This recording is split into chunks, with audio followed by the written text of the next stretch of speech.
When ASU Athletic Director Ray Anderson was hired last February, his stated goal was to no longer accept the status quo. At the time, it sounded cliched, bordering on hyperbolic. It turned out to be an understatement. His first hire, baseball's Tracy Smith, has guided the program to a top 25 ranking while proving to be a social media genius. Anderson followed that up by successfully raising the money to move ASU's renowned club hockey program to the Division I level, a move that inexplicably wasn't considered during former athletic director Steve Patterson's reign. In Bobby Hurley, Anderson nabbed one of the top names on the market, despite the Sun Devils' recent basketball history beginning and ending with a man they called a beard. Finally, Anderson's pursuit of Bob Bowman, the most renowned swimming coach in the world, came off as the false exuberance of a man who didn't know his own limitations. And yet there was Bowman giving the forks up a week later. Most fans don't even know his name, and yet Anderson made a bigger impact than the demi-devil himself, Todd Graham, ever could.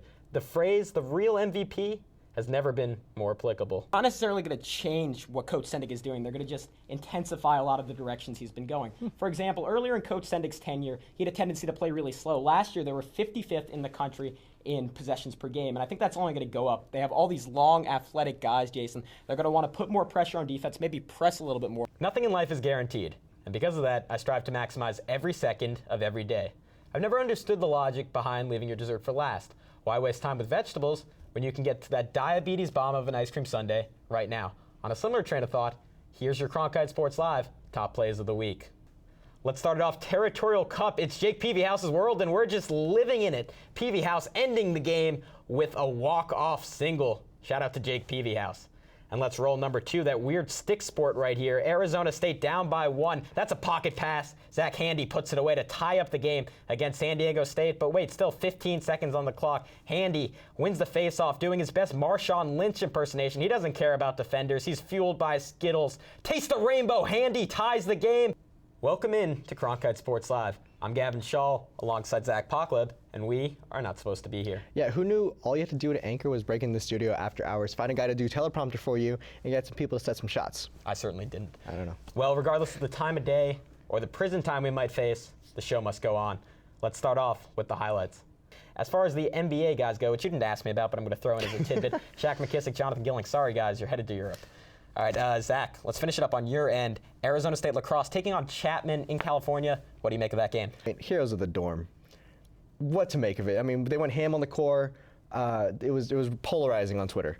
It certainly was, and I'm totally in support of this. It's ridiculous. It's absurd. Should not be on ESPN. Have you played that game? Not a sport. No, of course not. Oh, I'm a very cool, sports-loving person. Sure he is. That's why I have issue with them being on ESPN. If you're not going to call yourself a Sun Devil, you're probably not an athletic team. You're an e-sport team. Well, I think that's all we have.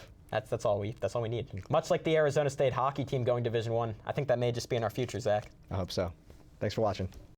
I'm Gavin Schall alongside Jason Chesler. Welcome in to Cronkite Sports Live.